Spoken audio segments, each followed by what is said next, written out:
नमस्कार, आईमा मीडिया में आपका स्वागत है।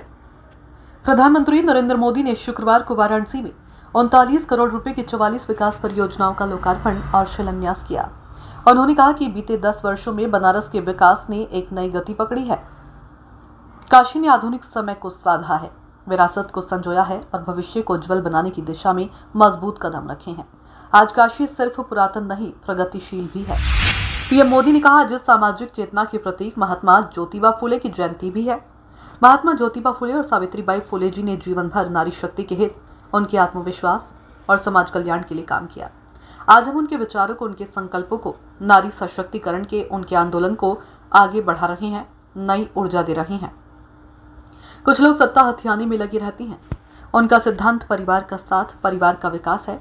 हमारा मंत्र सबका साथ, सबका विकास है। बीते दशक में वाराणसी और आसपास के क्षेत्रों की कनेक्टिविटी पर करीब 45,000 करोड़ रुपए खर्च किए। ये पैसा सिर्फ कंक्रीट पर नहीं गया, ये विश्वास में बदला है। इस निवेश का लाभ आज पूरी काशी और आसपास के जिलों को मिल रहा है। भदोही, गाजीपुर और जौनपुर के रास्तों पर भी काम शुरू हुआ। भिखारीपुर और मंडीवाड़ी पर भी फ्लाईओवर की मांग काफी समय से हो रही थी, ये होने जा रहा है। अब गाजीपुर, जौनपुर, मिर्जापुर, आजमगढ़ हर शहर में पहुंचने का रास्ता चौड़ा हो गया है। जहां पहले जाम था, आज वहां विकास की रफ्तार दौड़ रही है।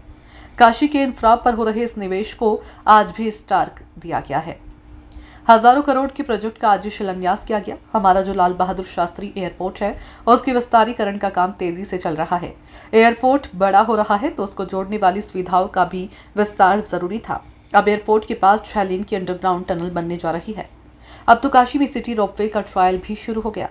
बनारस दुनिया के चुनिंदा शहरों में होगा जहां ऐसी सुविधा होगी। यहाँ विकास इंफ्रास्ट्रक्चर का कोई भी काम होता है तो इसका पूरा लाभ पूर्वांचल के नौजवानों को मिलेगा।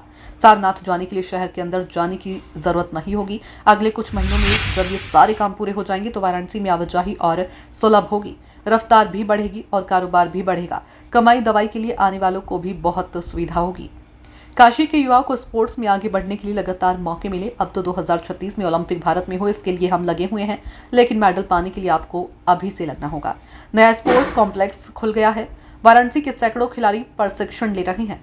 वाराणसी विकास और विरासत सबको साथ लेकर चल रहा है। इसका सबसे बड़ा मॉडल हमारा काशी बन रहा है। यहाँ गंगा का प्रवाह है तो भारत की चेतना का भी प्रवाह है। काशी के हर मोहल्ले गली में भारत का एक अलग रंग दिखता है। मुझे खुशी है कि काशी तमिल संगमम जैसे आयोजन से एकता का सूत्र मजबूत हो रहा है। अब यहाँ एकता मॉल भी बनने जा रहा है। यहाँ भारत की विविधता के दर्शन होंगे। भारत के अलग अलग जिलों के उत्पाद यहाँ एक ही छत पर मिलेंगे। बीते वर्षों में यूपी में अपना आर्थिक नक्शा और नजरिया भी बदला है। यूपी अब सिर्फ संभावनाओं की धरती नहीं रहा, अब ये सामर्थ्य और संकल्प सिद्धियों की भूमि बन रहा है। आज मेड इन इंडिया की गूंज है, ग्लोबल ब्रांड बन रहा है। यहाँ कई चीजों को जीआई टैग दिया गया। ये बताता है कि चीज इस मिट्टी की पैदाइश है। जहाँ जीआई टैग पहुंचता है तो वहां से बाजारों में बुलंदियों का रास्ता खुलता है। आज यूपी पूरे देश में जीआई टैगिंग में नंबर 1 है। हमारी कला, हमारे हुनर की तेजी से अंतर्राष्ट्रीय पहचान बन रही है।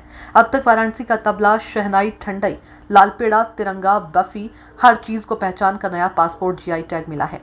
उन्होंने आगे कहा कि कल हनुमान जन्मोत्सव का पावन दिन है और आज मुझे संकट मोचन महाराज का काशी में आपके दर्शन का सौभाग्य मिला। हनुमान जन्मोत्सव से पहले काशी की जनता आज विकास का उत्सव मनाने यहाँ एकत्र हुई है। आईमा मीडिया को अगर आप YouTube पर देख रहे हैं तो सब्सक्राइब करें। फेसबुक या अन्य सोशल मीडिया प्लेटफॉर्म पर देख रहे हैं तो फॉलो करें। हमें कमेंट बॉक्स में अपने सुझाव अवश्य दीजिए।